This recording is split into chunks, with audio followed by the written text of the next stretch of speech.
Escape by Rupert Holmes. That's the one. Look that up. That's what it is. 100%. I'm never wrong. Except that one time. That we'll never speak of again. This episode is made possible by our therapy partners, Dirty B, Myra, and Pickett's. Heck yeah! From fabulous Las Vegas, Nevada, this is Pod Therapy. Real people, real problems, and real therapists. You can submit your questions anonymously at podtherapy.net or email us at podtherapyguys@gmail.com. And broadcast from the turn, that's Jim. I'm Nick. It's time for some Pod Therapy. Welcome back, friends. Good to have you as we say goodbye to Mental Health Awareness Month. You no longer need to be aware of mental health. In fact, it doesn't exist and never did. What are you talking about? I don't know.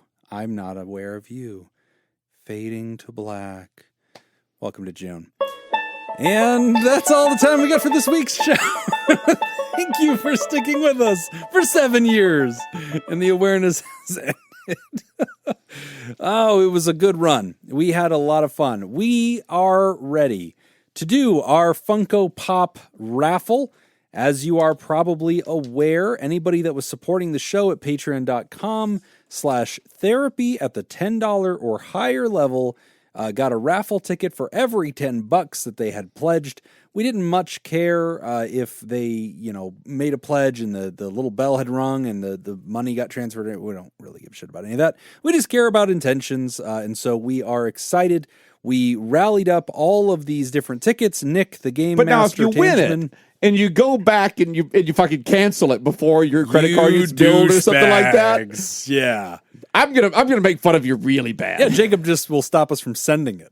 That's true too. To put this in the mail. Jacob will go reclaim it. Yeah, that's right. I'll show up at your fucking house. Yeah, give it back. I will drink all your booze. Those boxes better not have been opened. That's right. We send the repo man. Yeah. He turns it around. But Whitney will show up. That's where Whitney is today, actually. Whitney's already on the road. A Life Coach Jacob shirt. Yeah. She's driving east. Just waiting for instructions. That's right. So she will grab it wherever you are. Yeah, somebody wrote in and said they ordered a medium and not a large. Yes. They ordered a fucking large. But Whitney's coming to take your shirt anyway. She doesn't put up with your bullshit. She's got receipts. You need to unmute. There you go. There you go. She's got the receipts. So, thank you to everybody that sponsored us, and thank you, Nick, for picking up the slack. I came up with a good idea, but did not know how to administrate it. But you came through in a pinch.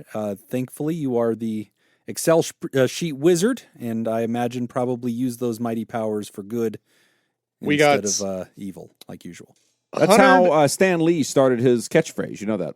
Excel? With the Excel sheets, yeah. What? It was what do you use to get all this information down? Excel sheets, sir. Oh, wow. Wow. Yeah. Damn it. Over the years, he just shortened it to Excelsior. I'm honestly just angry. Yeah. That's the correct reaction. I'm just unhappy about that. So we have 126 tickets total. Great. Okay, so how this works is if you were contributing $40 a month, you get 4 tickets. If you were contributing $100 a month, you get 10 tickets. So obviously it's multiples of 10. So I don't need to explain that any further. I think everybody understands. Oh, I don't think you need to explain it that much. Okay, so anyway, if you're $10 a month, yeah, that's 1 ticket. What if you're 10 rubles? How does that work? Let's stop the show. I will figure that out. there will be a converter. We will tell you. Okay. So I've got a random number generator. I've got this all in Excel spreadsheet. Random number song. Oh, wait. No. Do you remember that? All right. The Harrison Greenbaum song? I do. That was really good. Okay. So we're going to generate drum roll, Jacob. Drum roll. Perfect. There we go. We've got number 74. Congratulations, number 74. So everybody look at your tickets and raise your hands. Me! Yay! Okay. I did think about going in and making a Patreon account with just a different name, just to see if I could win. The winner is... And then I forgot to. That feels right. Yeah. Richard fucking Macy. Richard fucking Macy. Oh, congratulations, Rich. Richard That's fucking fantastic. Macy. Whitney will be hand delivering your Funko Pops to you, Richard Macy. She's on the way. By the way, Does Richard Macy live in the continental U.S.? Doesn't matter. I'm just asking. It's general hopefulness. She's going. That's 100%. By the way, I don't curse on this show. That's just the name that we have on Yes. Patreon. Yeah, So that is his legal middle name. Yep. He upgraded his TheraProducer giving just to make sure he got an extra ticket in. And Worked out for him. It worked. Smart move, Richard. It was So a let that be a solid move. lesson to the rest of you. Who also upped your giving and didn't win. Yeah. Oops. But just know you had the right strategy. It was the Yes, winning strategy. it was the winning strategy. It was. And thank you to everybody that supported us. So, Richard, we will be contacting you to get the deets so we can ship you your box of signed, whether you like them or not, Funko Pop replicas. That's the right word. Of all the Pod Therapy hosts. Maybe a minute because we have to wait until next week before we can mail them out. That's true. Because Whitney's not here to sign gotta hers. get Oh, Whitney's that's out. true. Yeah. So What we'll are you get them to talking about? I'm right here. I'll sign Oh, them. there she is. Phew, we could forge. She'd never know. Richard doesn't know. It has a W. Like pew. Well, anyway, thanks, Richard, for all of your support, and thanks all of you who joined the therapy train this last month and gave until it hurt. We do appreciate you so much, and we will turn those dollars into good content. Hopefully, well, not good. Let's grade it on a curve. Content. How about that? Just do that. We'll keep doing the mental health thing. But we've got some great questions for this week's show. I'm going to kick it off with our first one. Getting married, but have a great mother-in-law. I'm freaking out about getting married. I'm looking for... Can I just jump in real quick? Yeah.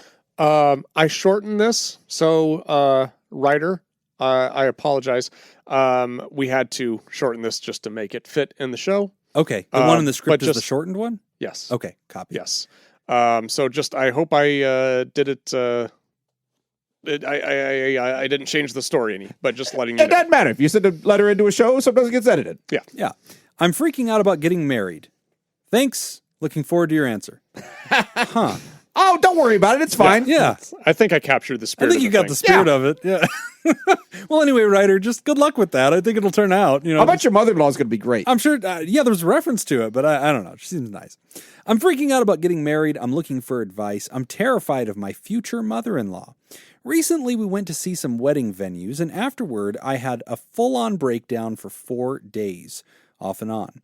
Anxious, scared, crying. I had these what-if scenarios in my head, and they come in my head very vivid, almost like a movie.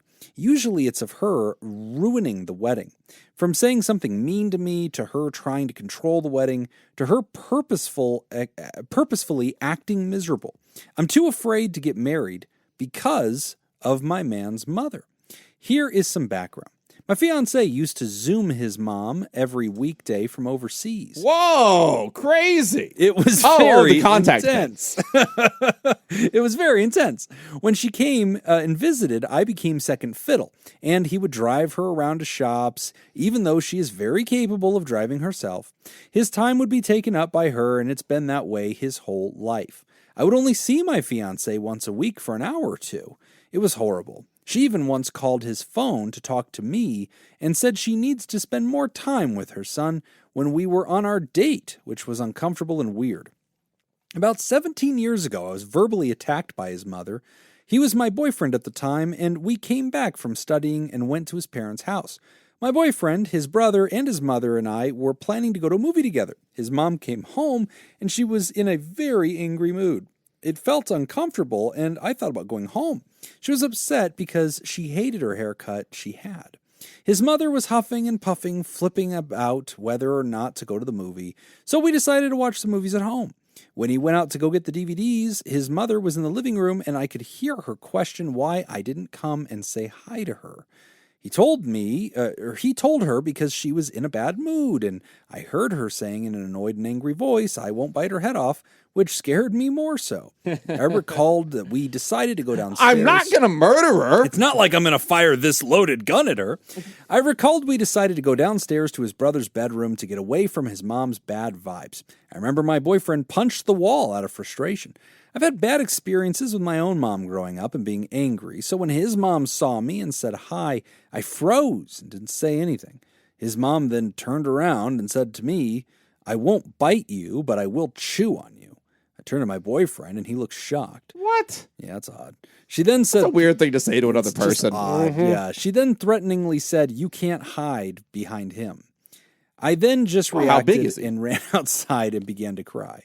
My boyfriend came out to try to calm me down. His mom tried to physically pull me away by my shoulders from him when I was hugging him because I was upset. I panicked and told her to leave me alone. As I cried, she told my boyfriend, "You'll regret this." My boyfriend spoke up and raised his voice and said, "This is enough." She took off with her car. My fiance begged me afterwards to send an email and say sorry because she was driving him and his brother up the wall. So I did it for him. I wasn't happy about it. He told me that his mom questioned my email and asked if they told me to say sorry. They lied and said no. So she apologized back in an email. Good Lord. She sounds delightful. Oh, Lord. This woman would always make horrible comments about my hair for no reason, saying my hair looked like a gay Polynesian man. Oddly specific. That is so specific. That is just so specific. I really want to see what your hair looks like now. I mean, we have to see what your hair I bet looks you like. send in a picture of your hair. She I'm just sure sends it's the gay lovely. Polynesian. I don't even know what a stereotypical gay Polynesian man I'm would now look like. Googling it on my work computer. Yeah, just, Gay Polynesian Gay man. Polynesian man. I'm going to get an fine. idea of what this looks You'll like. be here. fine. We need to know what her hair looks like. From saying that it looked like a gay Polynesian man to your hair looks too short, I like it long, to your hair looks like straw. And I didn't do He's anything. too short. I would think a gay Polynesian man would have long hair. I mean, yeah, I would definitely. know. Like I picture Polynesian men with long hair mostly. What? Yes. What does the gay Flowing. community in Yeah, Polynesia yeah. like? I don't know. What are they into these days? And what year was this? I mean, these are all important factors. Other things my fiance's mother has done is whenever she came overseas, she'd be very demanding over my fiance, even if we were on a date. She would ask how to put a DVD in. Okay, she is a boomer, so she wasn't that old to not know how to use a DVD player. Or my fiance had to drop everything and go to his mom to do chores. If I went to visit her at her place, she would make my fiance do chores around the house when I was there. It felt like it was done on purpose. She had tried to break us up more than once. Luckily, she always has had to leave and go back overseas. It all came to a head back in 2020 during a lockdown. Also, does anybody else think the mom is definitely Polynesian? Because that reference feels like that would be correct. Maybe she's from Polynesia. Also, where is Polynesia? I was waiting on that. Yep, here we are. It's multiple Nesia. So there's multiples of it. So Seriously, Polynesia. take your best guess. Where do you think it is? Fuck. Polynesia. Would you be more likely to find someone of Polynesian descent living on Hawaii, Oh, Jesus. the Florida Christ. Keys, or New England? Well, Rhodesia's somewhere up there. So it's probably like castles and shit. So maybe New England? That's northeast, right? So that one, I think. Or regular England. I don't think you could be farther. No, I don't Where think the you fuck could. is it? Geographically, Antarctica? I don't Jesus think Christ. that's the exact opposite. No, it's all those islands over in the Pacific. Like South Pacific, Yeah. Polynesian. Oh, like the Philippines? I mean, yeah, kind of, but it's more like Pacific Islander. Yeah. Islands Oh. like Hawaii. Hawaii has a large Polynesian. people of Guam. Polynesian descent. Yeah. Okay. Okay. I think Fiji would probably. Yeah, the oh, absolutely, Micronesia. Fiji, yeah. Okay. That region. Yeah. Huh. Does Solomon Nesia mean Islands. islands? Is that why they call it Polynesia? For all I I care. know. I think it means memory, because then if you have amnesia, then you don't have a memory. Lack of memory. Yeah. Multiple memories. See, I figured that one out for you. I You're feel like welcome. It's all right. It all came to a head back in 2020 during the lockdown. I stayed there, and it was okay at the beginning, but slowly over time, she became more demanding, from not allowing us to have our bedroom door closed to knocking on the door constantly to ask stupid questions. Examples would be, is this too much flour in the measuring cup? She also tried You have to It's ask. fucking dumb. She also tried to break into a neighbor's house because she thought they weren't following the lockdown rules. Awesome. Wow. We saw her once walking around I in really want Nick circles to hang out with this outside, person. which was weird. I feel like I have. Oh my God. One day early morning, myself and fiance were in the kitchen talking. His mother came storming in and slapped a piece of paper of a shopping list on the kitchen bench saying, "Do you not know how to do maths? 2 times 4. Why did you only get 1 pack of kombucha cans, not 4?" My fiance was shocked and was frozen. Being yelled at over kombucha. Jesus, he had his head I don't think down I've ever been yelled at over kombucha. in shame. I've been yelled at over a lot of things. Jesus. His mom decided to slap him over the head with both hands. I know full well that I'm making this email longer, by the way. I told That's her fine. stop, and she looked at me. You're doing your job. Paused, That's right. and kept going. I'm just enjoying this email. Jesus. I had to This go is up great. to her and use my fingers and slightly push her on front of her shoulder, and she said stop. She then reacted and pulled her fist to my face. I should say I'm not laughing at the writer. I'm laughing at this because we know this type of person. Yeah, we all know this type of person. Of this weird extreme lady. Yes. I left and went to my bedroom. Afterwards, we were planning to leave, but she spoke to me and told me how it was my fault, apparently. I caused her to feel sick to her stomach from me living there and that I needed help. My fiance told me how below the You age... need help to not bother me as much. Kombucha! My fiance told me how below the age of 10, he had suicidal attempts due to his mother upsetting him. Jesus. Good Lord. Luckily, they are gone now. His parents have no idea about this. Engagement party. A year ago, we had our engagement party. My fiance's father paid for it without the mom knowing. She learned he had paid for it and was upset. She minimized my engagement party by saying, why? It's just a party. When asked, are we dressing nice or casual? My fiance said casual, and his mom said, oh yes, I'll dress very casual. Hearing this upset me for sure. I was very anxious. What will the mother-in-law do next? She bought us a cake, which we didn't ask for. It was a kind gesture, but there's always something attached to it. With the cake at the party, she kept asking my fiancé, when are we going to cut it? And got salty when told later. She also kept complaining to my fiancé how her hip was sore. My mother told me how she didn't approach her or my family, so my mom approached them. When she came to say hi to me, I noticed she dressed super casual, more so than usually. I felt it was done on purpose. She said to me that she gave me an awkward side torn pants, sideways ball cap. What's up? Oh shit, was that today? A wife beater. Rope New belt. York Mets jersey. It's all dirty and torn. It's obviously years old. Oh Lord. Then told me I preferred when your hair was red. I dye it brown to suit my dress. Wow, just a list of lots of fights here. It's the delightful There's a few interaction. more in here. I'm going to start skipping ahead because I think that this is just a comedy of errors of how many times the mom has done all this. They're all just I bad. will add issues with fiance's father is never home, so he works overseas as well. He and has his the power to end this a little bit, and but he's he- not around. Yeah, well, no, not the fiance. The fiance is so this Right, the right. No, mom's, the- mom's yeah. husband.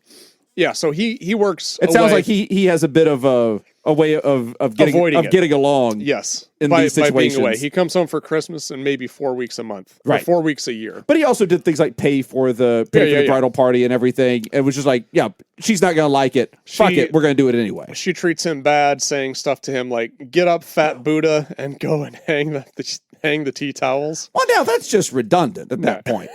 It is. Buddha is normally fat. Well- so saying fat Buddha. Now, if you called somebody skinny Buddha, that's remarkable. I don't think it is. Siddhartha was an aesthetic. So he was fasting. He was not fat. But he's depicted as fat yeah, because the usual fat is depiction associated of with Buddha. prosperity. Yeah, the usual depiction of Buddha is fat. Yeah. So both fiance and the writer are in therapy, Oh, good. so that's good. Yes. So yeah, Those are the big points. I can go on and on, but yeah, need some advice. My fiance is seeking some cost-effective, friendly therapy.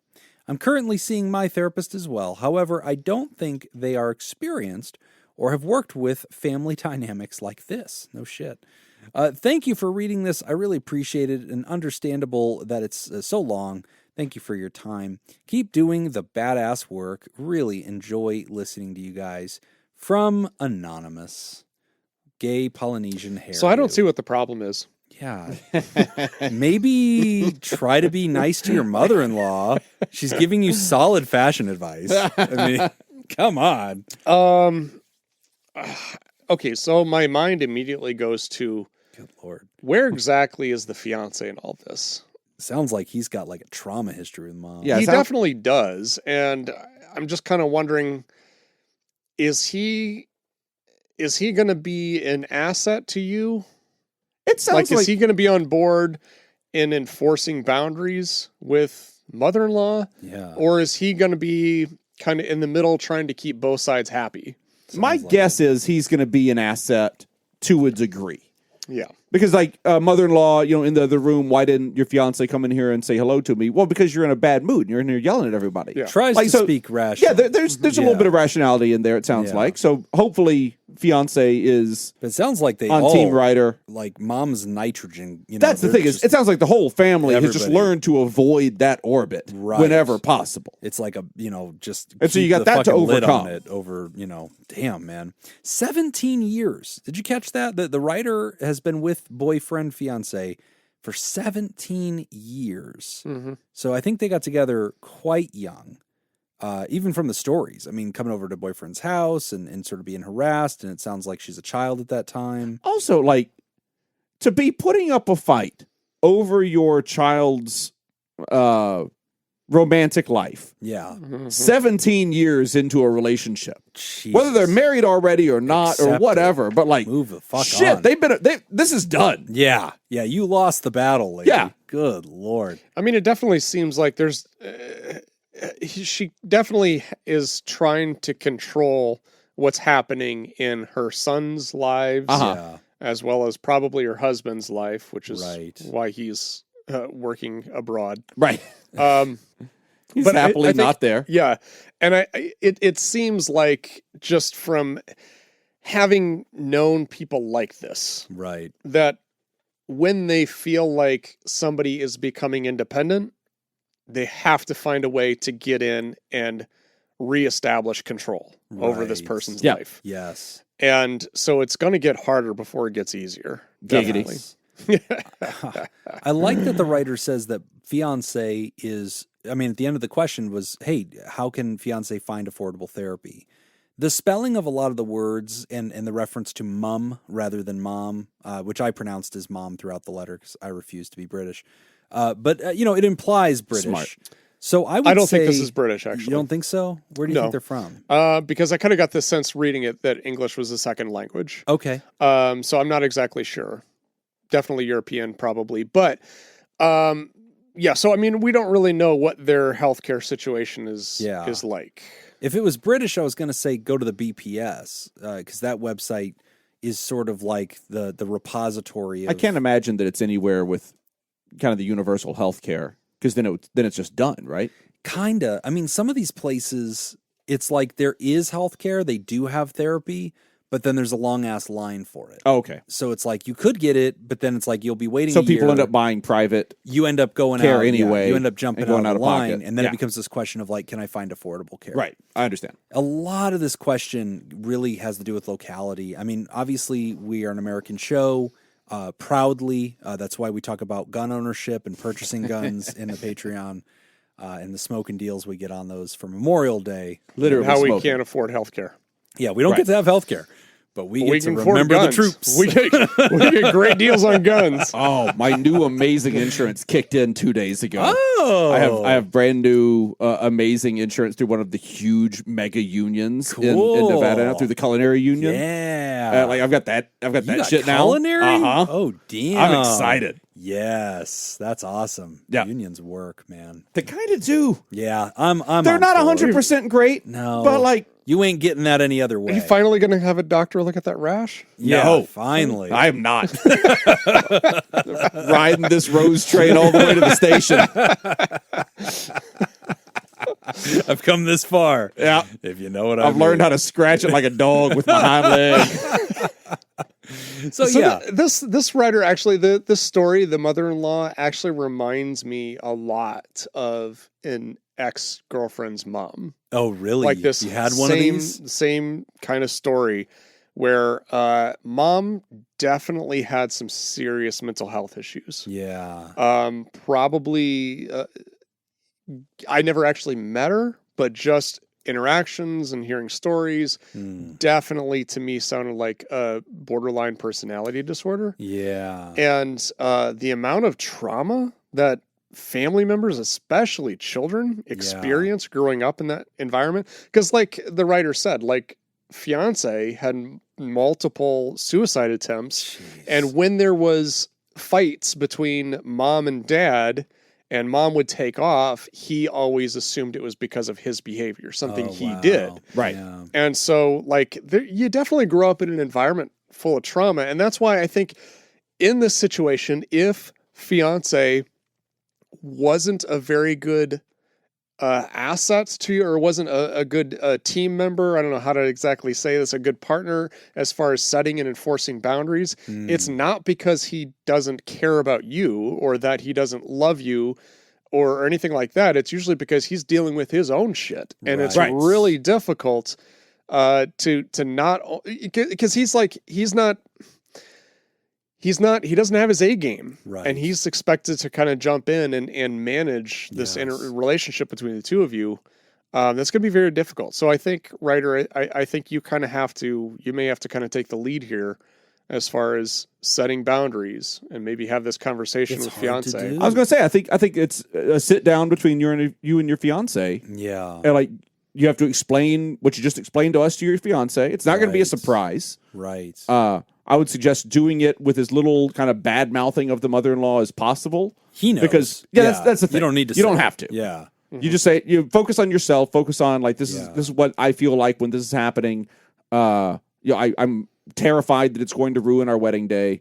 I mean, you could just say all that to your fiance and say like, we got to come up with strategies to mitigate this. I think yes, and I think another piece to this too, writer, especially put her in charge of something. That, you know what, we had this exact conversation with another writer, and we did the same thing. We've talked about this before. Yeah. Give her something really important to do. That's 20 miles away. That's it from where the wedding is. I need you to organize that parking lot. I need you out there all night. I need you to direct traffic. That's it. A safety vest. Yep, we got the whole thing. But I mean, really, like, make her in charge of like making sure everybody gets food. Sure, something important there. That's it. I also think you have to, and again, I use that phrase a lot, but right-sizing expectations. Your storying, I think, indicates a long list of mess ups, and like, I don't think you're being hypersensitive. I think that you're just trying to help us understand how subtle and how nuanced a lot of her sniping is. Showing up wearing a bad outfit, making a little passive-aggressive comment about your hair. Like, I get it. She's just a smoking bitch and, like, it's just a terrible person. But I also want to be careful because that is going to happen. And I don't want any of that small passive-aggressive stuff to rise to the level of this ruined my wedding. Right. I want us to have a higher threshold for what it takes to ruin the wedding. I mean, like, if she flips over the fucking cake and like throws it all over the ground, yes, ruined wedding level atrocity. Oh, no, I think you got to be ready for anything and be ready with like, oh, remember when mother-in-law tried to fuck up my wedding? I mean, she didn't. It was real funny, but it was like, if I'd been in a different headspace, it would have been bad. You have to anticipate it, right? Yeah. And I want us to almost be stress tolerant and stress resilient to the extent that a small slight or even a medium slight, I mean, you've been through torture for 17 years. I would hope that you've also developed kind of a shell that you can handle some of this. I realize we tell ourselves, no, fuck her. It's my special day. You know, she just shouldn't come or you know, whatever. I should finally get a nice day that has nothing to do with her and not anticipating her. And I agree with the guys. Like, I think you got to talk to your fiance about that. But it sounds like she is an uncontainable tsunami. Like, everybody in her family has tried and failed. At this point, it's either there's got to be a massive intervention where everybody kicks her out of their lives, or we kind of borrow strategies from the family of somewhat learning how to tolerate and like slip around her and then just avoiding her.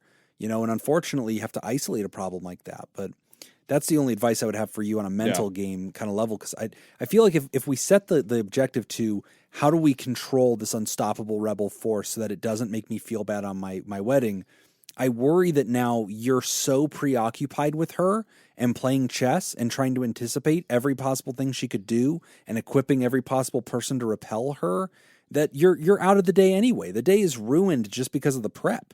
And I don't want that. I want us to win the day by almost accepting some amount of chaos is going to happen or some amount of bullshit, and like not give her power over your mind or over your happiness. I feel like that's the only strategy that gets you somewhat free. No, yeah, almost in a way of kind of like being able to kind of, something happens to be able to kind of smile and kind of laugh it off in the sense of like, oh, nice try. That's that's not enough. That's not going to ruin my day. You know, something to that effect. Even if it is disappointing and even if it's really annoying, but I think right sizing it. You talk about your fiance looking for therapy. Some quick tips, just, you know, that are American based. I don't know how much this will translate if you are international, and maybe you're here, maybe you're from somewhere else, and you're using the word mum. And English might be a second language, as Nick said, but you're here now.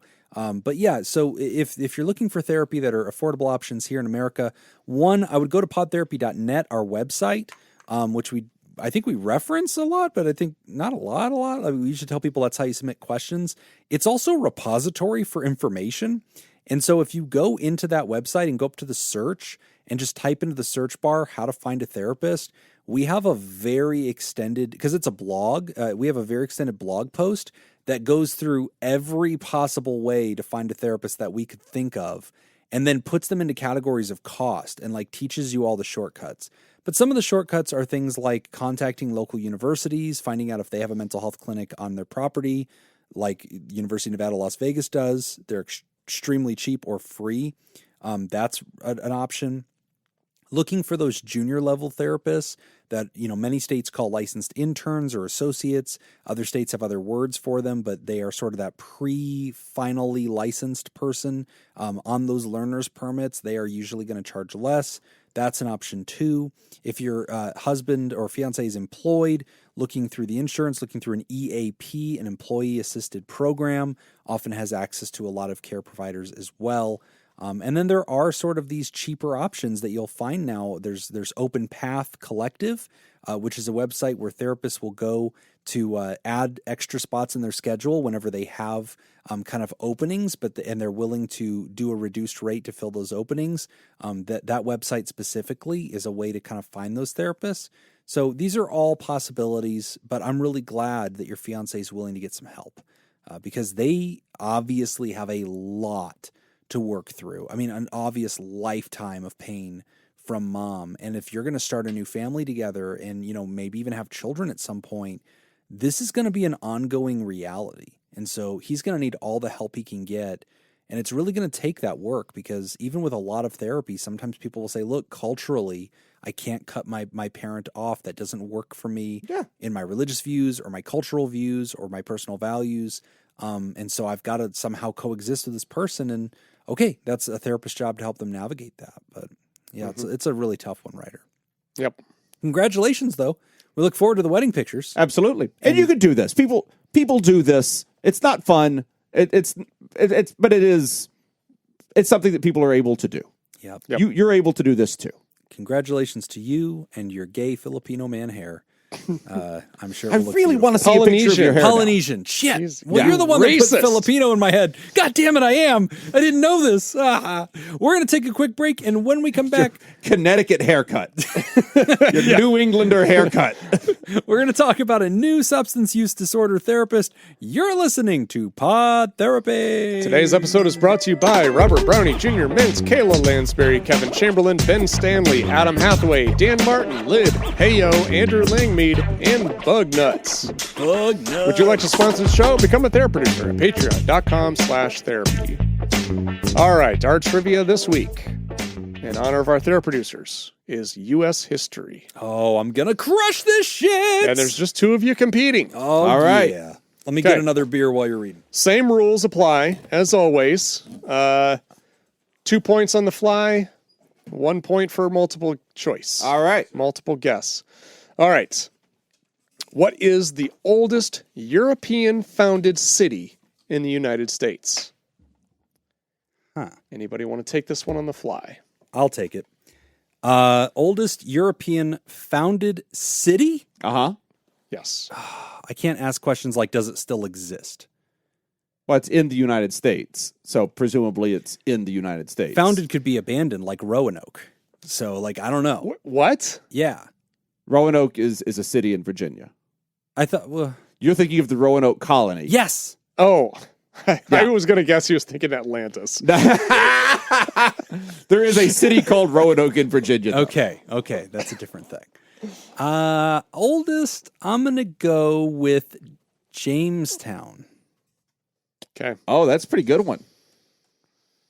I don't know if Jamestown is still there. See, goddammit, this is why I asked. It might be, and I don't know. Shit. I'll take some options. Okay.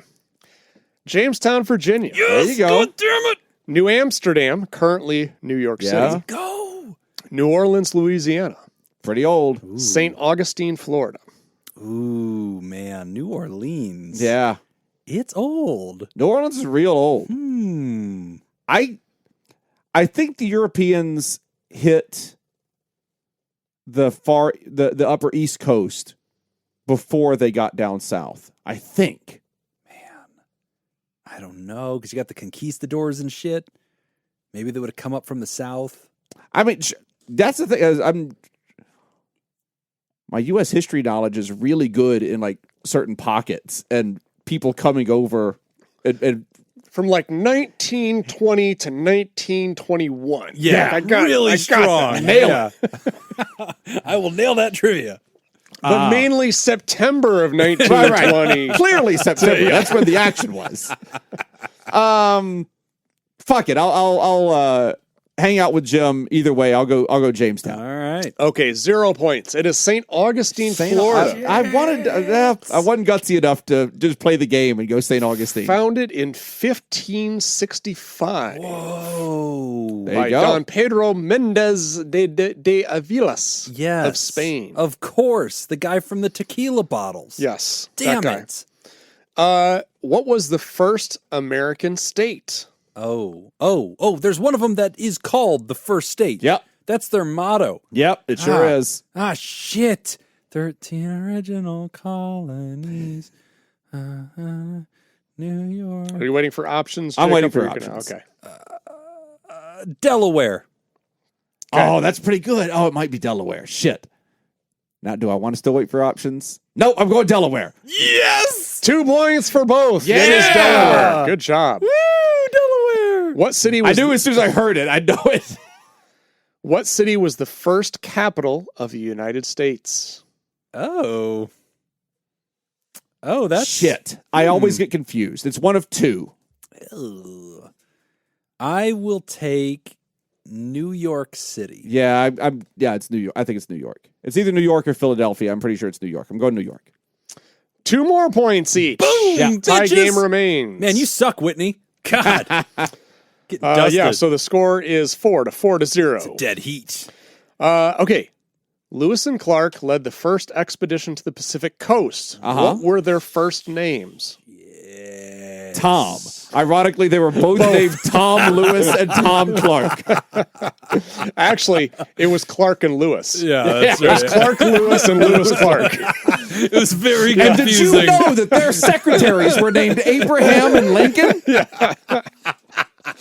Oh my God, they had names. Yeah, I'll have to hear them. I'm gonna need them too. I might Unless it's know 'em once I hear Sacagawea, it. but Yeah, I'm pretty right. sure it's not it. Okay. Meriwether and William. Henry and John. Edward and Robert. Alexander and Thomas. I'll take Meriwether. Okay. I'll take D. Okay. It is Meriwether and William. Ooh, Jim Jim with a +1. breaks away. Score is Jim 5, Jacob 4, Whitney 0. Goose egg, Whitney. Goose egg. Nope. Don't turn on your mic. You know what you did during Patreon. That's right. You know what you did. You stay over there. You sit there and you just stand on that thing we put you on. Don't move. Don't. Hold that bucket of water. That's right. You're doing great. All right. New substance use disorder therapist. Is the full title.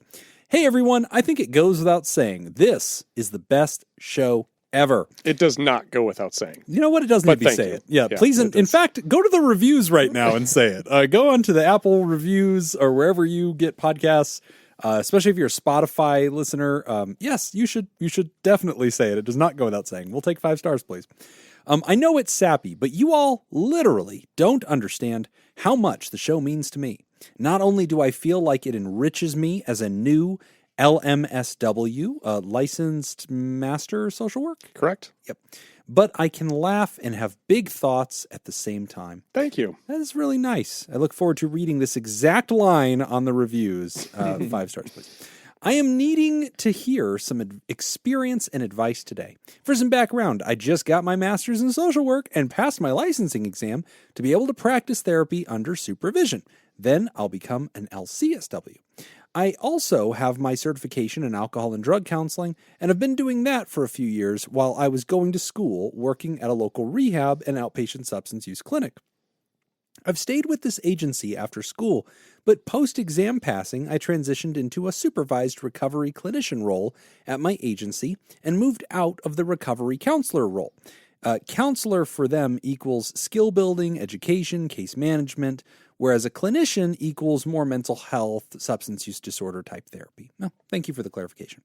My practicums while in school were both at private practices who worked with veterans and substance use, so I definitely feel like I'm in a space where I want to continue to grow in.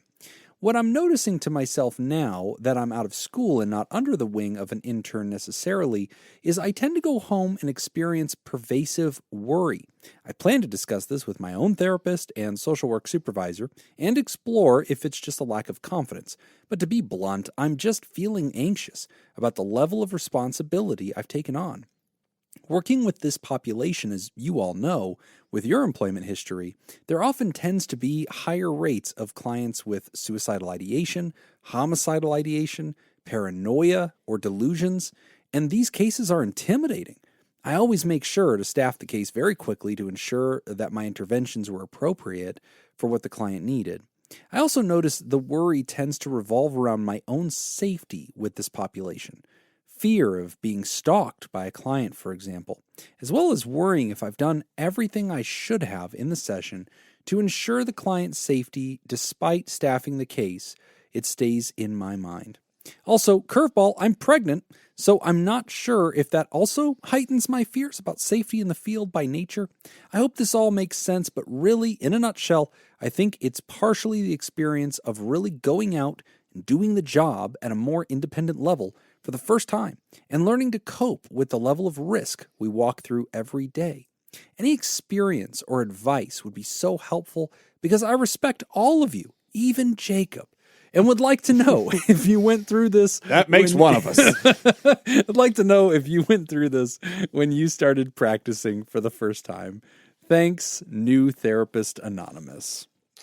Really Baby good therapist. questions. Yay. Congratulations on finishing your master's. Yeah, And this getting is into awesome. the field. That's fantastic. Here's something that okay, so let me first congratulate you with your sense of self-awareness Yes. and the fact that you understand how important it is that you're actually going to be able to function independently. Right.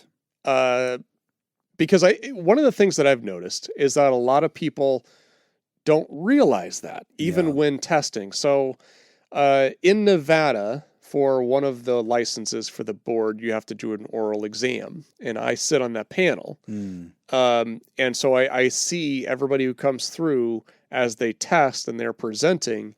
And one of the things there's always an ethics question that's thrown in to see if they can catch it.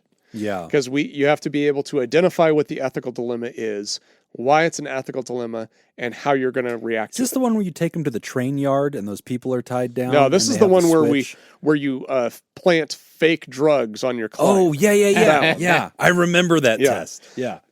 So one of the things that always astonishes me is when people are testing and one of the things that they say is how they're going to deal with the problem is they say, I'm going to staff this with my supervisor. Oh, yeah. And then that always makes me a little nervous because no, you need to understand you may not have a supervisor. Yes. You may be the clinical director. You're it.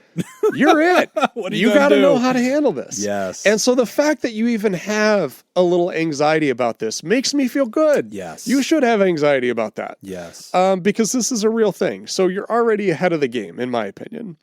But yeah, this is, you got some really good questions here. I do like the idea that you are going to talk about this not only with your therapist, but also bring this up in supervision, because I do think that this is a really good thing to discuss in supervision. I love that you brought that up. Just the other day at the UNLV clinic, we had our students in there and we were going over some casing.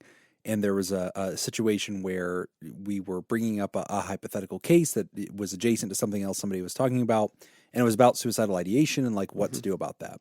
And we asked the student, okay, so in this scenario that we've just painted for you, how would you handle that? And that was their answer was, well, first thing I'd do is contact my supervisor. And it was funny because some of the other faculty were like, excellent, good answer. And I was like... And then what? And they're like, well, and then do whatever the grown-up tells me to do. What if the line's busy? And I was like, that's not sufficient. Like, you gotta have an answer for this. You are practicing right now, and I would like to hear the rest of the answer. And it was just deer in headlights. Like, well, I don't know. And I was like, and I would ask someone. I felt bad because like the other faculty were kind of looking at me like, GPT. Like, geez, Jim, leave it alone. Like you're being mean. And I'm like, no, I'm not trying to antagonize you. I want to impress on you the reality of our job. Like, I love that you're willing to be obedient, like to the supervisor, but I agree with you, Nick. Like a mark of a forward-thinking clinician is taking that responsibility on and taking that seriously. Yeah. And it's rare because you're right. A lot of people are like, I would ask somebody else what to do. Because I think a lot of interns, as an intern, you're correct. Yeah. That is what you're supposed to do. You should talk to us. But you have to start thinking. It's kind of like what they say with job interviews. You have to dress for the job you want, not the job you have. You have to start thinking like you leader. have to start thinking like you are the one in charge. Because if that's the job you want, you have to start thinking that way. Man, you just nailed something because there are so many clinicians that I think for whatever reason, one, they have an infantile mentality of like, just do what the boss tells you to do. And that's how they were raised, right? Because they were in grad school and we taught them the same thing. Like we spoon fed them everything. We never made them make decisions. We taught them obedience. This is the procedure. You do what the procedure says. They didn't learn how to think on their feet. And then the other thing that I think has weakened the field a lot is, and this isn't the fault of anybody, it's just a reality. A lot of times people practice in internships that are cushy. You tend to look for the path of least resistance. You end up a lot of times in private practice, depending upon your discipline. And I feel like for a lot of like up and comers, they were denied kind of that difficult experience. Like you and I have worked in the fucking trenches. Yeah. And there was a portion of that time when I was under supervision, I was still on my intern license. And I remember going to my private practice supervisor, who was my primary, who had a concierge, really nice, ritzy West Side practice. And I'd have to go meet with them every week. And they'd be like, so how are things going at Dual Success? What's been going on? And I would tell them some of the tales. Well, a guy pulled a machete out. There was a machete fight, and I had another guy who's actively psychotic and, tried to overdose on benzodiazepines, and I had to make don't get me started on the patients. Exactly. That was just my coworker, Nick, And like, I would tell these stories, and I would just see how quickly he was completely out of his depth. And he'd be like 10, 15 years my senior, respected clinician in the community. And I'd look at him and tell these stories, and I remember him being like, and to his credit, he didn't try to fake it. He would tell me, I do not know how to handle that. What did you end up doing? And I'd be like, great. I have colleagues. I have other people in the trenches with me. We talked, and this is what I decided to do. Yeah, I fought him I fucking won. That's what I do, boss. You don't start nothing, won't be nothing. You ever heard of a fucking duel? Well, only one of us showed up today. You don't see him around, do you? There's not and enough I've got a machete hanging on my fucking wall. Have done enough knife fighting in their internship. But no, I mean, I like that the writer decided, hey, I care about that population, and intentionally said, I'm going to take this on, but it is really distressing. And the writer talks about how this population does tend to have higher acuity stuff going on, which you and I have seen firsthand in a lot of our work doing substance use disorder treatment, because it always comes along with co-occurring disorders. And that happens a lot, especially with veteran populations, homeless populations. You see some shit, and it can be really intimidating, as the writer says. I think the big thing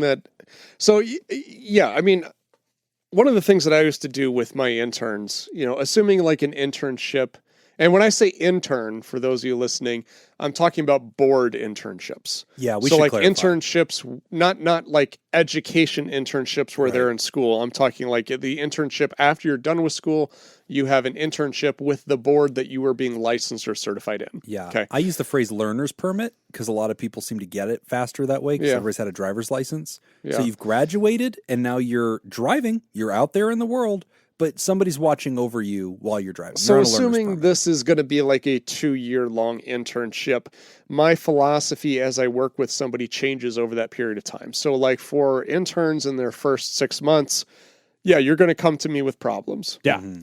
After that point, you're going to come to me with a problem and 3 ideas that you have as potential solutions. All right. that. I like this. Okay. Yeah. So now I'm starting to train you into doing this. And then eventually you're going to come up to me and you're going to say, hey, Nick, here's the issue. Here's what I'm going to do about it. You cool with that? And I give you the thumbs up and you go with it. Isn't it great when they come up with the 3 ideas on how to solve it and they're all terrible ideas? Yeah. Isn't that fun? Machete, gun, poison. Yeah. Okay. Which okay. they should be because you're an intern. Right. Yeah, that's what's going to happen. It's Yeah, like, some I'm really questions. glad you came to me with those Yeah. 3 ideas. Yeah. They are 3 terrible ideas. We're not going to do any of those, but let's talk Those about are why. stupid ideas, and it's ridiculous that you said them out loud. Yeah.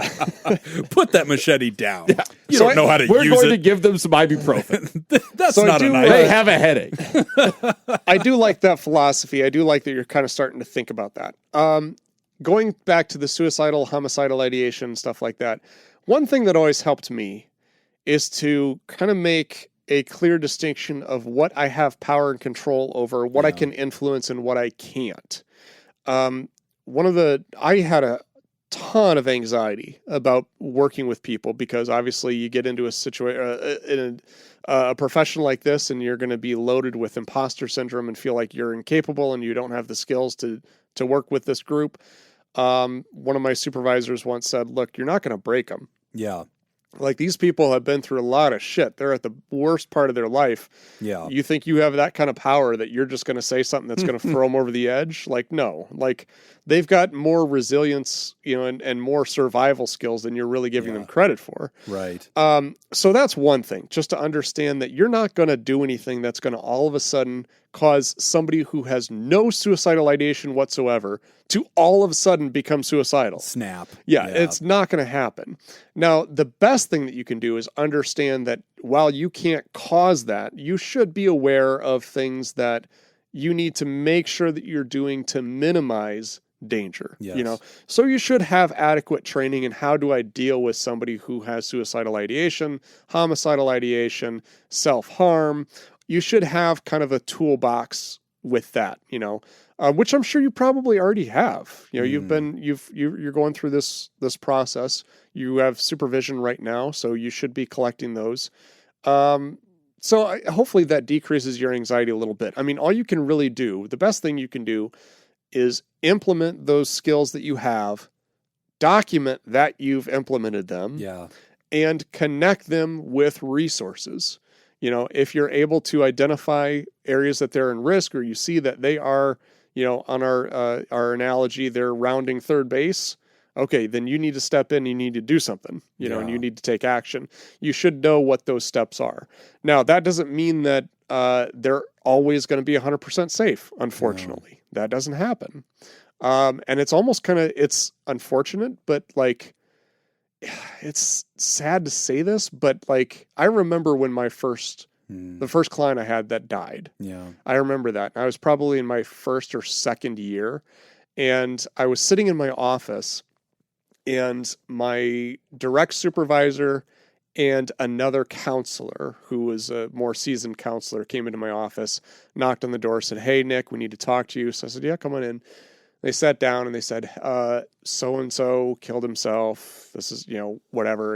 And I was just like, oh, wow. But that didn't hit me as hard as the next thing that happened, which was that seasoned counselor said, "Yeah, I remember the first client I lost." And then my direct supervisor's like, "Yeah, I remember the first time I lost a client." Yeah. And that's when it hit me that like, oh, this is almost like a sad rite of passage. Yeah. Right. It's everybody experiences this. This it's happens. going to happen. There's no avoiding it. That's just the nature of the work that we do. Yes. And it's really sad that happens, but it is going to happen. And it's going to be one of those things that you just have to learn from. And Yes. you can, not beat yourself up over it, because obviously you didn't cause it to happen. Right. All you can do is look at it and say, like, okay, is there anything I can take away from this? Can I learn from this? Is there something that I can implement if I'm ever in a similar situation again? You're absolutely right to describe it as, and I want to make sure everybody understands, we're not glorifying this. No, definitely not. But the reason that our show is different than a lot of other things that are trying to do mental health in the world is we allow you to meet us as humans. Like the premise of the show is like, this is what it would be like to be friends with therapists who are hanging out with you at the bar. And if you were friends with therapists and they're talking about their career and what their lives have been like, and they talk about their first time losing a patient to suicide, you would hear us talk about it this way as, man, what a sad reality. And yet, unfortunately, a rite of passage that after you've experienced, you have a different kind of mentality about. It's kind of like being hit with a pitch in baseball. You're terrified of it happening. It's the thing you are most afraid of in the game. And then it happens. And you're like, fuck, that sucked. That 100% sucked. I'm still here. And the game is going to continue now. And somehow I'm supposed to dust this off and get back in it. Mm-hmm. And you become capable of that, which is the rite of passage. Yeah. It's happened to all of us. Kind of a side note, but I don't know if you saw this in the news, but a PGA Tour player, Grayson Murray. Saw that. Yeah. Died by suicide. Yeah, just this past week. I signed up. One of my golf coach did a seminar thing on actually last night. And so I signed up for it and I went to it. And so I was in a group of people, and somebody had brought that up, like, oh, did you hear about Grayson Murray? It's very sad, blah, blah, blah. And then the golf coach was like, yeah, and kind of started a conversation like, oh, have you guys ever experienced that? Do you know anybody? Wow. And all that. And then she kind of asked me like, oh, have you ever experienced this? And I was like, yeah, I'm a therapist. Yeah. Yeah. Seen some shit. Yeah. And she's like, oh yeah, that's right. Of course.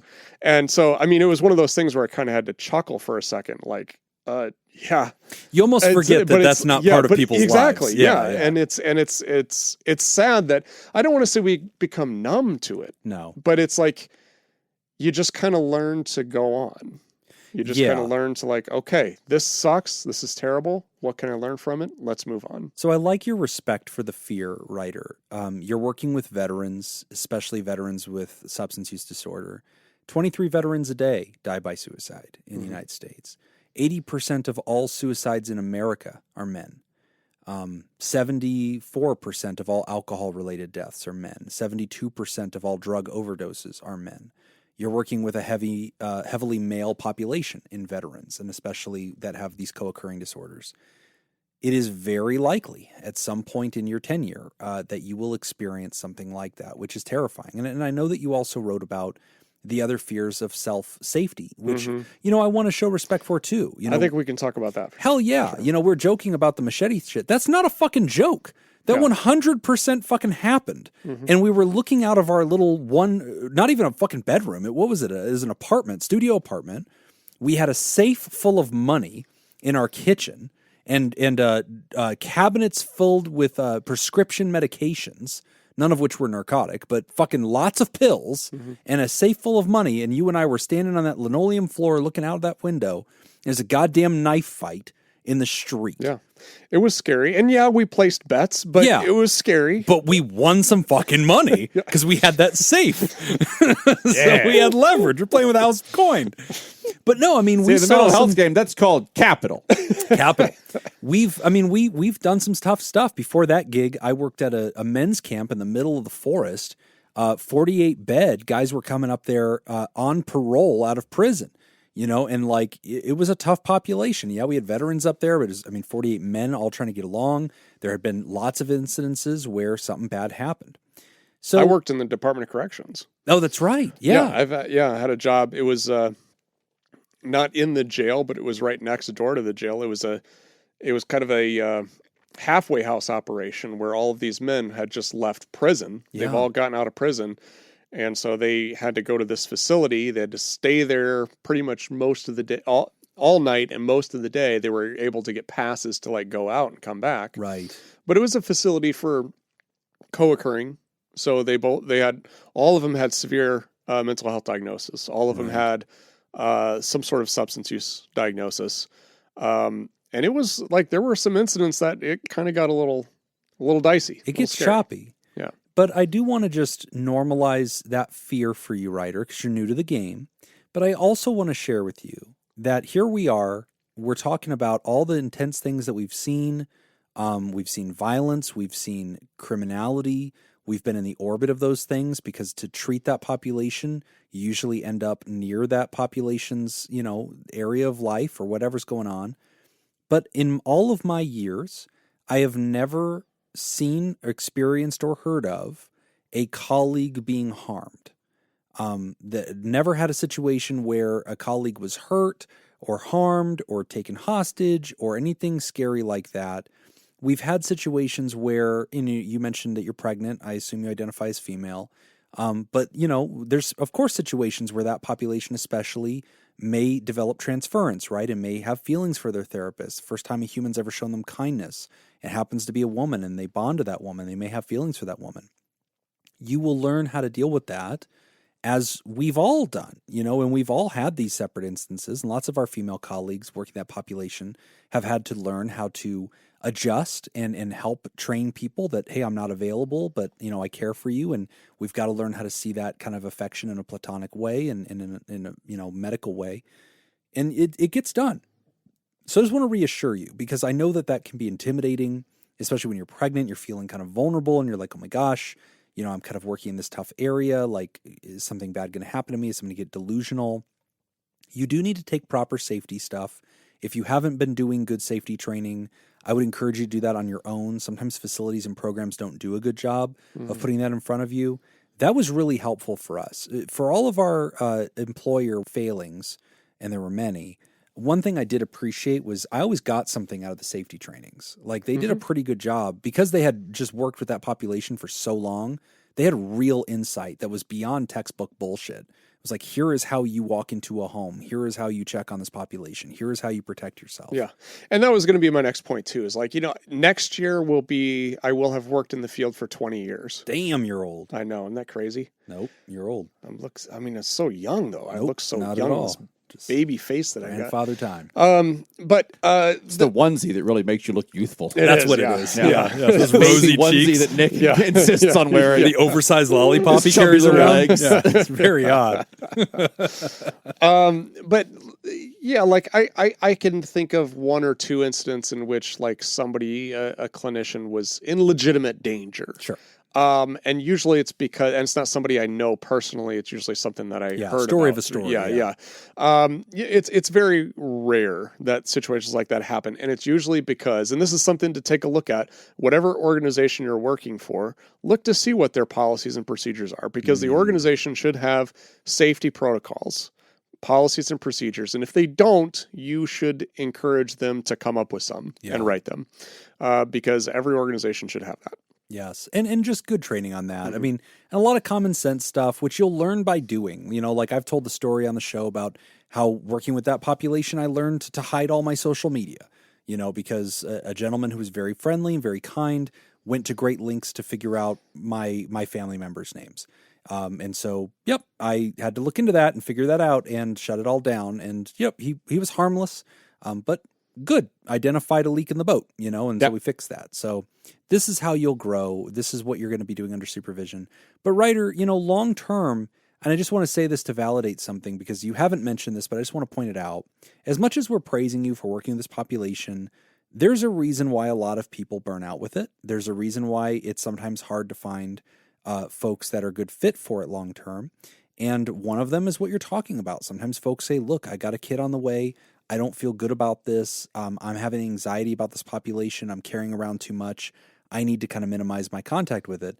There is nothing wrong with that. I don't want you to tell yourself that you're less of a therapist or you're not, one of the real ones or whatever bullshit.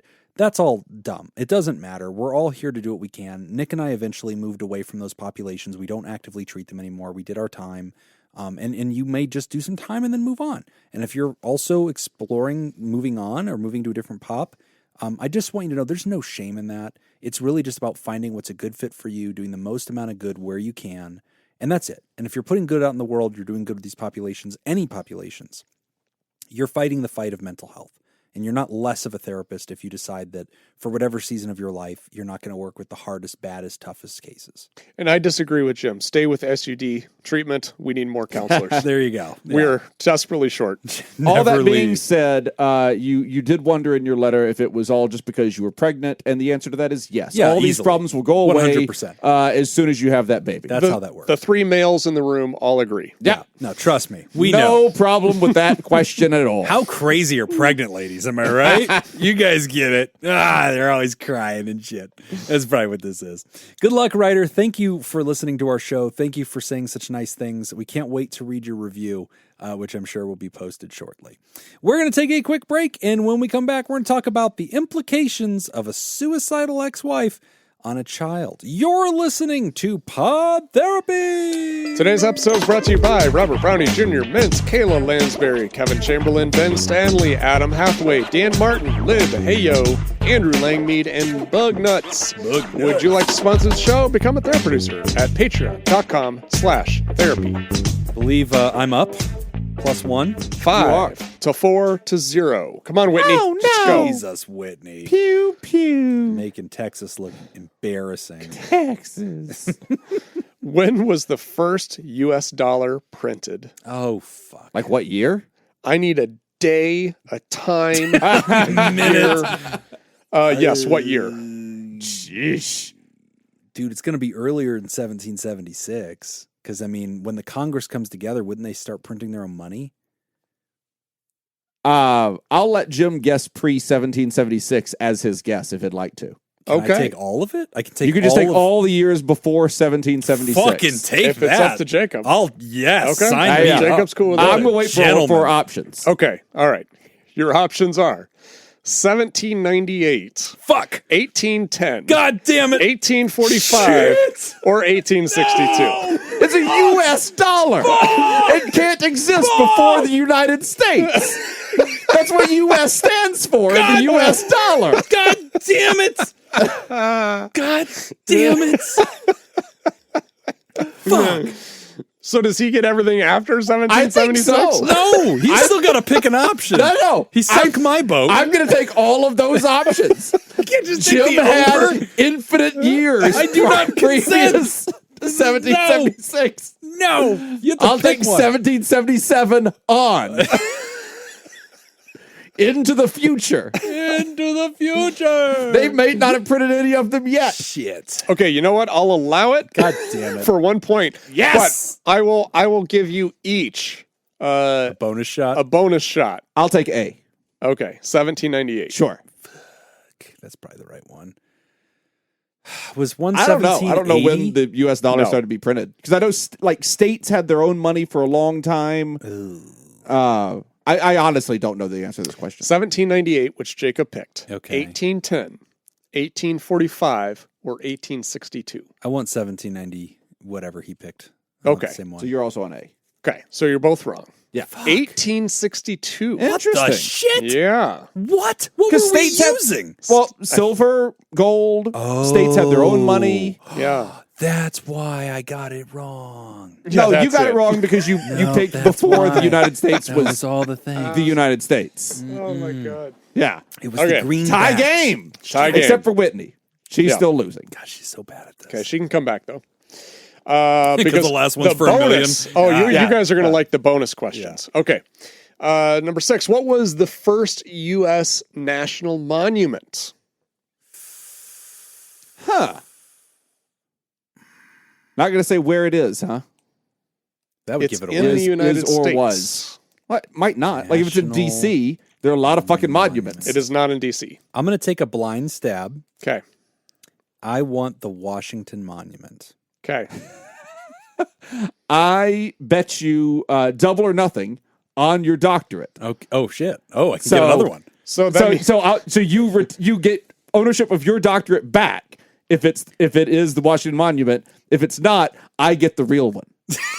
I'm just gonna say no. I get the real piece of paper. Just the way that was framed, I think it's a no. It's a no for me, dog. I'm just gonna go for my 2 points. All right. Washington Monument. All right. I'll wait for the answers. Oh, okay. Castillo de San Marcos in Florida.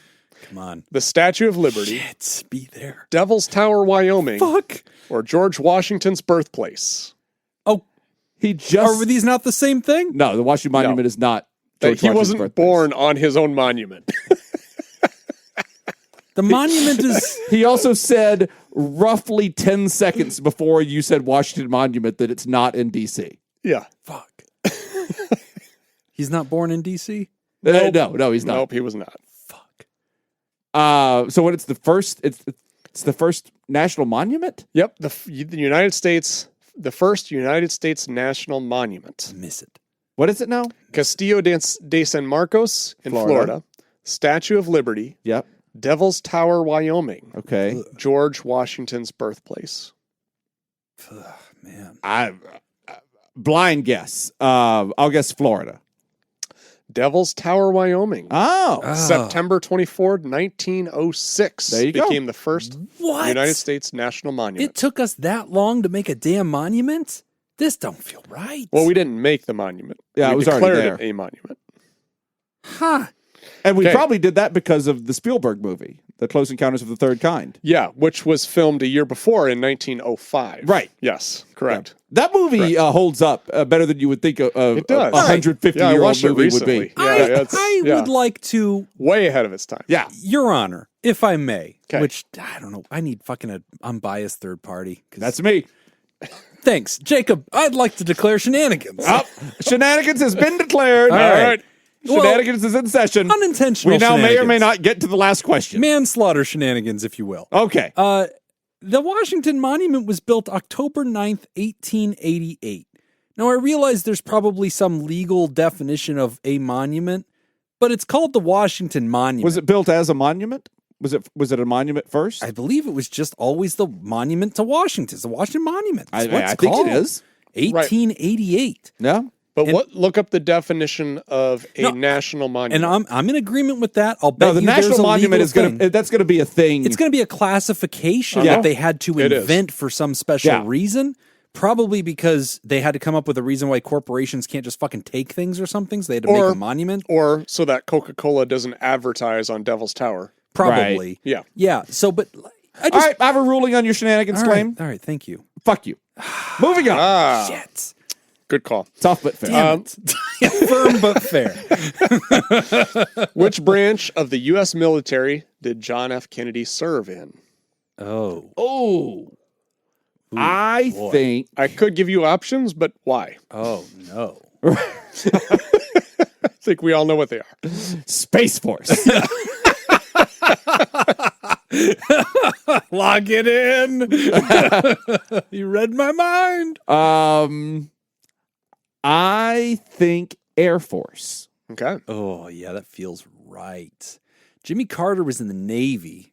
He's a nuclear submarine Okay, so by captain. that rationale, By that, And they couldn't have both been in the see. Navy. Carry As we the all one. know, Yeah. one person was in the Navy. I'm Ever. gonna pick Navy. it is Navy. There you go. Jobin comes back. +1. So it is bitches. now 7-5 Yeah, to plus 0. 2. No, I think it's 7-6. No, that's right. No, it was Devil's tied. Tower. Yeah, you're right. Yeah. I'm back up. Okay. Last one for this round. Who was the first U.S. president to have a Secret Service code name? A code name? Yep. Not just the first. I guess it could be the same as the first president with Secret Service. Could be. Which would be who? I think Grant. Don't you I tell don't him think so. things. Why are you giving him answers? It's not part of it. I think it's related. That's how he's doing his math. I mean, and I don't have any math to do. I'm just sitting here kind of musing. All right. Are you going to take a shot? No, I'm going to take options. I think the first president who got Secret Service was Johnson because Abraham Lincoln was assassinated. Okay. And then Secret Service was created after that. Because it was created like that was as a response to a thing that was about to exist. So I would guess that he would be the first guy, but I'll take options too. You think his code name was Dick? Oh, that's it. Dick Johnson. Dick, yeah. Andrew Johnson. Oh, there you go. Grover Cleveland. FDR or Harry Truman. Oh boy. You gonna go Johnson? I think I have to go Big Dick Johnson. Big Dick Andrew Johnson. Big Johnson. That's right. I'll take Andrew Johnson. You know, I don't have a good reason to guess this, but when you said FDR, something in my head kind of buzzed a little bit. He feels like he'd be the guy who would want a nickname. So I'm going to say FDR. Yeah, I think it's okay. You're both wrong, unfortunately. Was it Cleveland? No, it's Harry Truman, God damn. known as General. Oh, so, by the way, our bonus, just so y'all stick around for Patreon, the little after the show thing. Yeah, tease them. Our bonus is going to be Secret Service code names. Oh, all right. Shit. So. That sounds really fun. Implication of a suicidal ex-wife on a child from Anonymous. Hey guys, great work you're all doing. Thank you for making the mental health world a better place and more accessible. You're welcome. You're welcome. I'm dating someone who's recently divorced, long time separated though. Let's call him Drew. He has a 10-year-old son with whom he shares 50-50 custody with his ex-wife. It was a bitter divorce, stemming completely from her. I believe his ex suffers from narcissistic personality disorder. I do not say this lightly, as I am not a counselor myself. She has a history of extremely questionable judgment and undiagnosed mental challenges. His ex-wife attempted suicide last night, unsuccessfully, and is currently in the ICU in stable condition. The person speaking on her behalf said that once the ex-wife gets better, think a couple of weeks time span, they will return to the normal custody arrangement. However, the question for Drew of whether to pursue full custody or not hangs in the air. In addition to the suicide attempt, I have a restraining order against the ex-wife as a result of escalated harassment and stalking. She also has a history of abusing alcohol, though this is only anecdotal. Overall, she is a hurting but extremely toxic individual. Drew, the father, is hesitant to pursue full custody as he worries about how that might harm his son to remove him from his mother's life in such a big way. Personally, I believe he should pursue custody, but I would appreciate an objective third-party perspective as to the potential emotional outcomes for the son. That was a whole lot. Thanks for sticking in there with me, guys. Anonymous. Okay. Good question. Did they say how old the son was? 10. Okay. 10 years old, so that's like 4th grade. Yeah. Just a kiddo.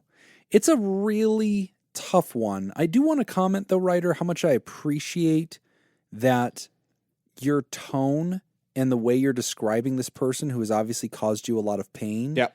I appreciate the humanity. I also really appreciate that you're trying your best not to weaponize mental illness.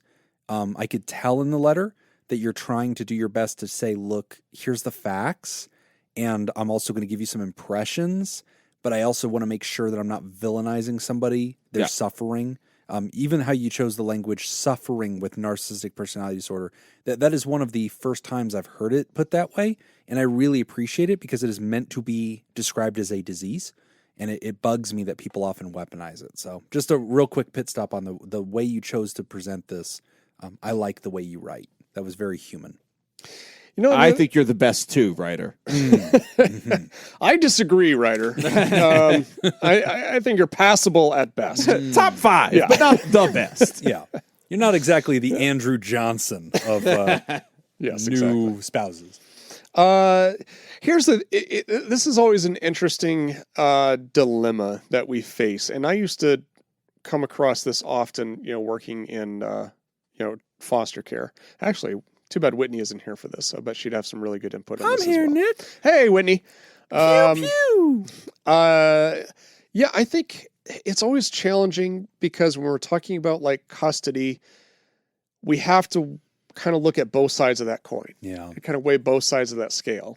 We have to look at how it's going to affect the child. What are the benefits of the child maintaining contact with their parents? That's huge. That's very important.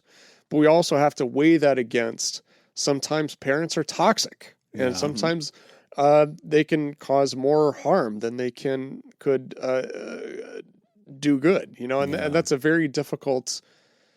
That's a tough one to answer, especially from us, on the sidelines. It's tough too, because I think it's a very natural question. I've seen this question come up a lot of times where people have said, hey, clearly this other person is going through something really significant. It's definitely a mental health crisis. Should they really be parenting a child? And this is a great question. It's fair. And at the same time, depending upon where you live, the majority of the time I have not seen courts rule against somebody with a mental health issue merely because of the existence of that issue. Humans are allowed to be ill. They are allowed to be mentally ill. Have you seen suicide attempt? Yes. Before? Okay. I have seen it. And I've not seen child taken away. Okay. I have seen temporary awards of custody where you can persuade a judge to say, look, I'm not going to do this forever, but I will agree that for X amount of time, and there's going to be some kind of accountability plan. I want to see mother get better, and then we can restore rights. Yeah. I've seen that. I've never seen I bet that coupled with the restraining order is rare. The existing restraining order, like that might make a little bit of a difference too. It could. I mean, knows? I've seen full custody taken away, but I mean, and maybe Nevada's just a unique place. It's pretty rare that they'll do that. But yeah, a court is going to be obviously hesitant to strip a parent of custody, like total custody. And they also don't like setting a precedent of like mental illness is punished. Yeah. Like it shouldn't be, and they all generally agree with that. They want to see people rehabilitated, but people lose their willingness to be rehabilitated if the outcome of whether I killed myself or not is I live the rest of my life without access to my child. Yeah. Or something to that effect. And I realize full custody is not the same as never see a child again. But it is a punishment, right? And so usually courts are reluctant to do that. There's usually some kind of half measure where some kind of parental agreement can be adjudicated by the court that says, hey, look, I want to prioritize this person's wellness. I believe that they have alcohol or drug problems. I believe they have mental health problems. Yeah. I'm asking for the court to impose a sanction where there's some kind of accountability or some kind of required amount of therapy. And what's the other one? Supervised visitation. Mm-hmm. You can sometimes argue that for a while, like, hey, I don't want the child just to be trusted to go to that house. They're only 10. Can we have some kind of supervised visitation? So I think that those half measures are graduated. They're smaller steps. I've seen judges be more considered on those things because it doesn't feel permanent. It's rehabilitation focused. And so I don't think you're wrong, Ryder. I think that your theory of the case of is this person stable? Should child really be exposed to this person? Is a fine question to ask. I'm not against that. But if I were in that courtroom, if the judge turned to me and said, hey, Jim, it's just Jim now since you lost that doctorate. Mm-hmm. What do you think? I would probably say, look, I want to live in a society where people get better and they're not punished for having major depressive disorder, or something similar. I don't want them to lose more of their lives to their mental illness, but I'm fine with the system compelling them to get better. Mm-hmm. That's fine too, because I also don't believe in just making a child go into a situation that is unhealthy and unsafe and toxic for no other reason than that parent has rights. But we do live in a system where they do have rights. As evidenced by our first letter of the night. Yeah. Where we were talking about, now somebody as an adult who grew up with a toxic relationship with their mother, and now this is what they're dealing with, but, we also have to look at, would the situation have been worse if person was taken away from their mother? Also not very helpful. I don't know. We don't know. And we're not in a situation where we are able to really predict the future. I think the best thing that you can do is you examine, when I say you, I'm talking about really the court system and the helping professionals involved. You look at the evidence that we have. What do we have to work with right now? And what are the circumstances in which we would feel better about parents having unsupervised visits with their child?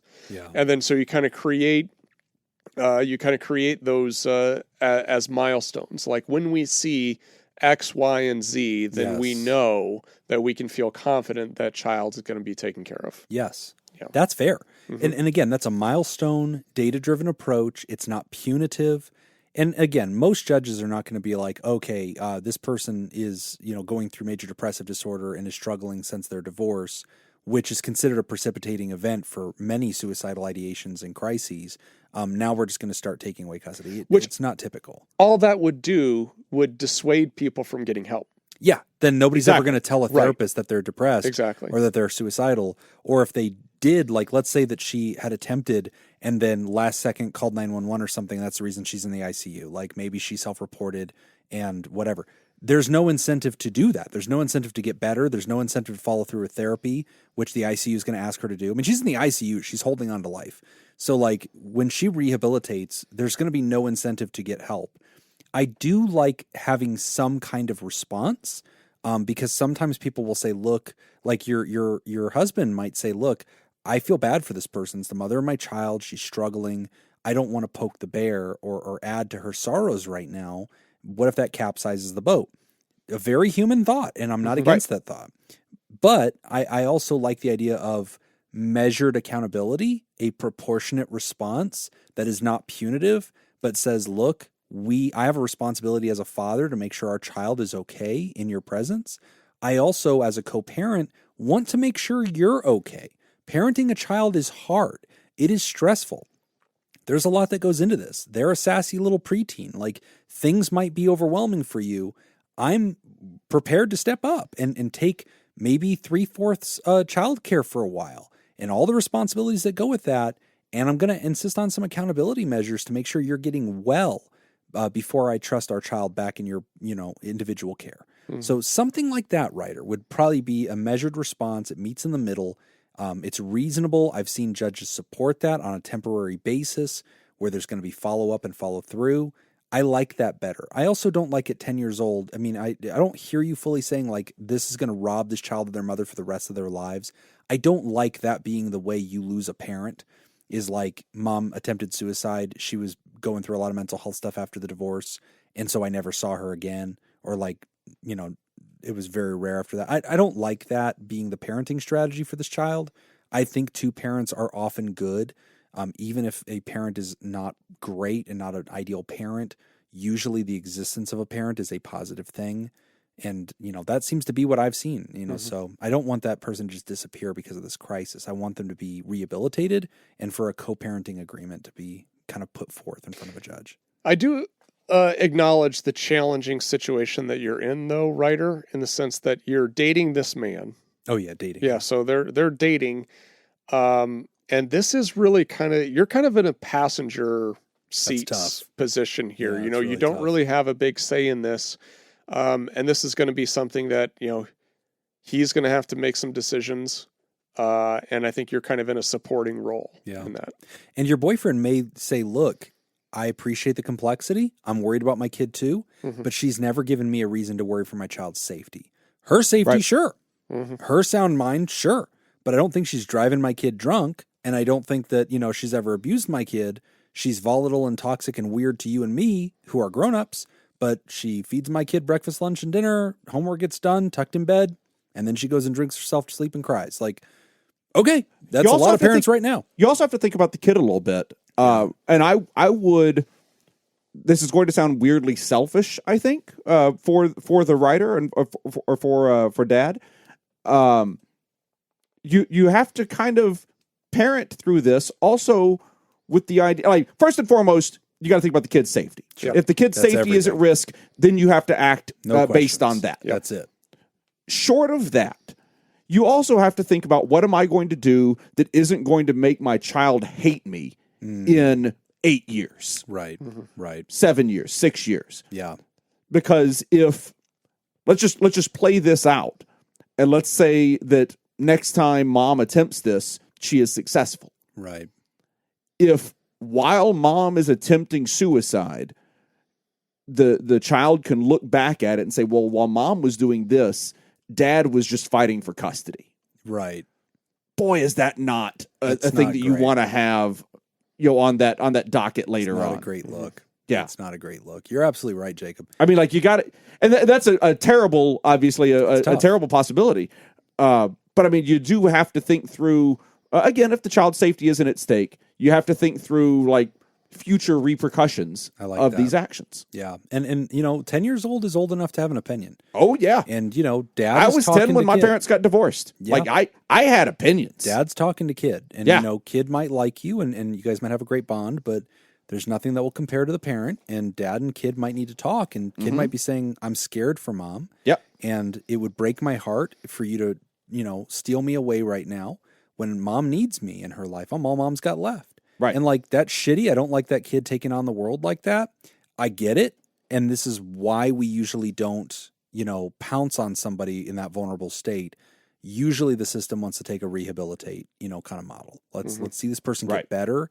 We might even make them go to parenting classes. Like there might be some remediation here. But we're going to see them get some care. So I would encourage boyfriend to look into those options as a half measure, something that says, hey, look, this is not punitive. This is me trying as a co-parent to insist on your health. And, you owe that to our child. I don't want to see you die. And so I'm going to have some kind of push to incentivize you to get help and stay in help and have accountability for that. Maybe something like that would be middle ground. But like Jacob said, if the kid's in danger, and you have anecdotes of that, that's very different. Then you got to act based on the kid's safety. Then there's no discussion. It has nothing to do with the suicide attempt. It has to do with, is this human capable of caring for a child? Yeah. And if they're not, like period. But a really nuanced question, Ryder. And again, thank you for the way you worded it. I thought it was very classy. And I appreciated that. I hope that we influenced you to speak that way because you did not weaponize mental health. And I appreciate that. We all need to try to do better with that. So, especially in this situation, you owe this woman nothing. You don't think very highly of her. And yet you still humanized her as a human who's suffering. I really appreciate the way you did that. Very, very classy. As we wrap up the show, I want to remind you can sign up at patreon.com/therapy. You can get the show extended ad-free a day earlier, as well as enjoy our live chat Discord community and our weekly deep dives, interviews, skill shares, research roundups, and rants. Those come out every single week on Monday mornings. Nick or I we take turns. And to make sure everybody gets it out there who's not a Patreon, if you're like, man, I really like this pod therapy thing, I subscribe to it, I look forward to it every week. I kick it with these guys for like an hour. It's a really great show. Why not wake up with us on a Monday morning and really get more of a one-on-one experience where Nick or I take some time to go deep on something. Sometimes we're educating you and really getting into the weeds about something we don't get to talk about at length on the show because we're just giving these rapid answers and passing the mic around. But we really get to go deeper about some subjects. And a lot of times you just get to know us on a more human level. We really reveal ourselves on these Monday Patreons. This last week, Nick, you did part 3 of a series that it's kind of, sporadic. It's not necessarily tied together in a thread, but it's a topical series on atheism. What was part 3 about? Pascal's wager. Pascal. Yes, Pascal. The rat who likes cheese. That's correct. As I recall. Correct. His wager. The wager had to do with that. On cheese. The cheese. Yes. I'm glad atheists took a stand on that shit. Yeah, well, very pro-cheese. Yes, pro-cheese. But, a good inward look, to you talking through your truth and talking through the way you see the world. I didn't use the N-word at all. I don't know why you assumed that he did. I don't know why. Okay. That's a weird thing to say. I don't know why you bring that up. I just assumed. Yeah. I don't know what atheists talk about. So no, not I that. assumed you guys were into that. Nope. Okay. Nope. No hard R. Nope. Next none of that. week, coming out next Monday, I am suspending my 10-part series on the 10 questions therapists should ask themselves to interject a lovely interview with a fellow therapist who's a member of our Discord community and a patron of the show, Tonka Truck the Pony. Oh, cool. Yeah. Emma, who's a therapist up in Illinois and specializes in equine-assisted psychotherapy. Equine, of course, is squirrels. Yes, yes. Right? Short for equinus, which is Latin for squirrel. Gray squirrel. Yeah, gray squirrel. Emma told me all about it. We had a great time, a really fun interview. That's coming up this next Monday. Emma's a lot of fun because Emma has listened to every episode of Pod Therapy that has ever been published. I know, it's a cry for help. That makes one of us. Yes, clearly a cry for help. But there are inside jokes Have any on of the us show. listened to every episode of Pod Therapy? No. I don't think so. None of us have. No. Nobody has.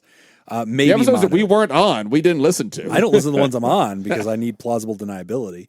But yeah, so Emma, we had a great talk that's coming out on this next Monday. Then I'll continue with the series, but it's a really fun time. Check it out. Patreon.com/therapy.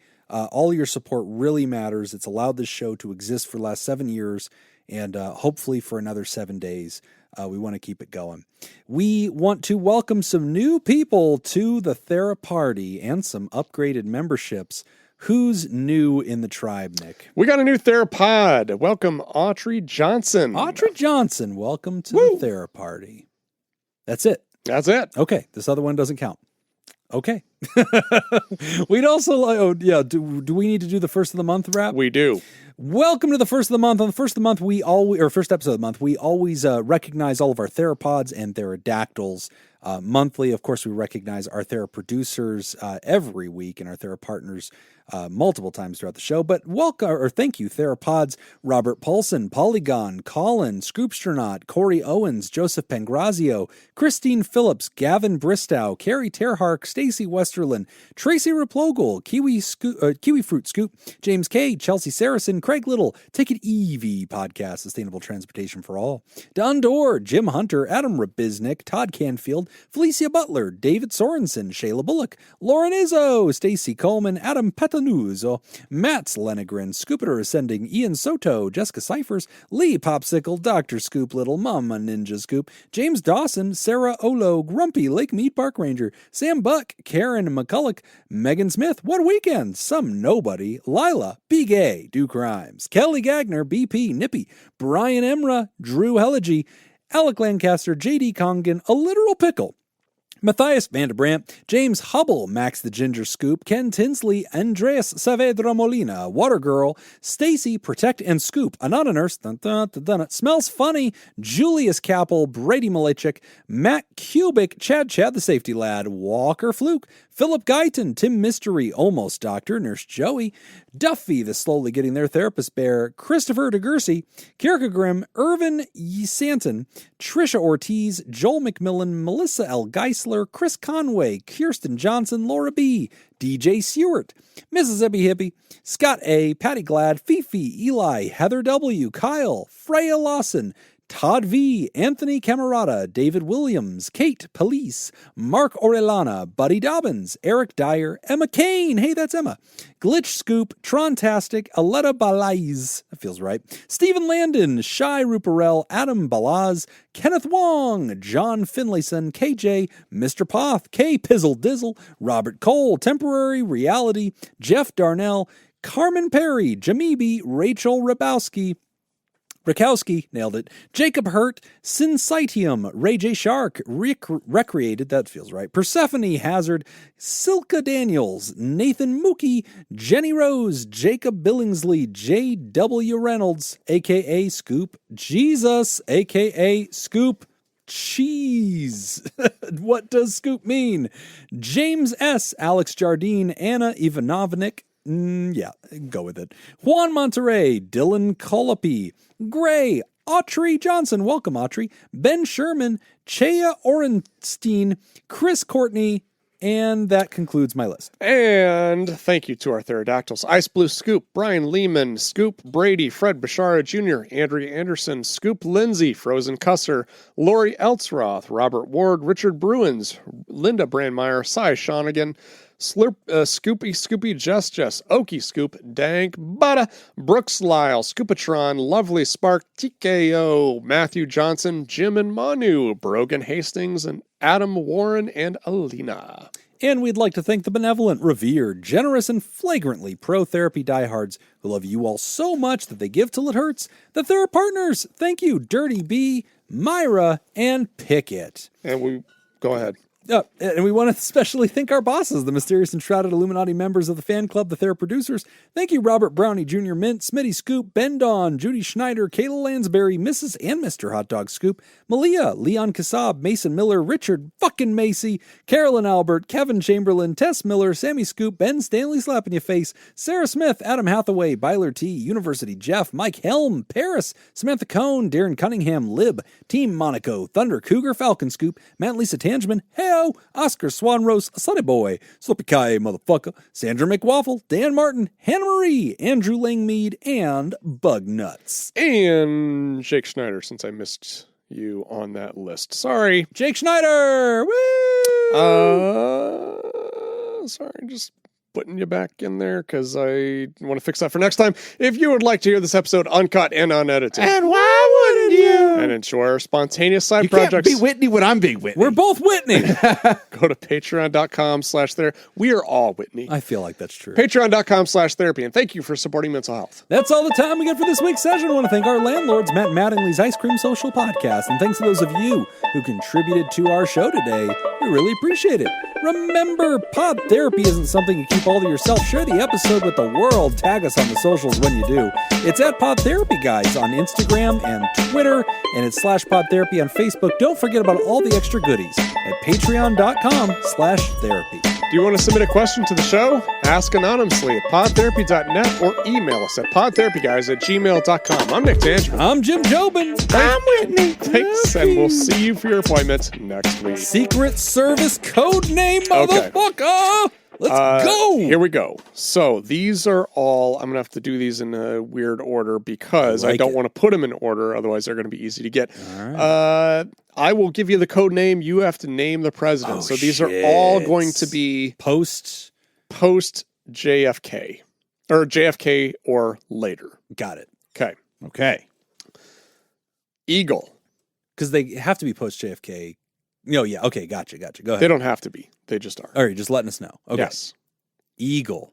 Eagle is oh wait, sorry. Are you going to give us options? Or- No. You can. There will be there's no options. No Give us- options. All right, just blind guessing. Are they for 2?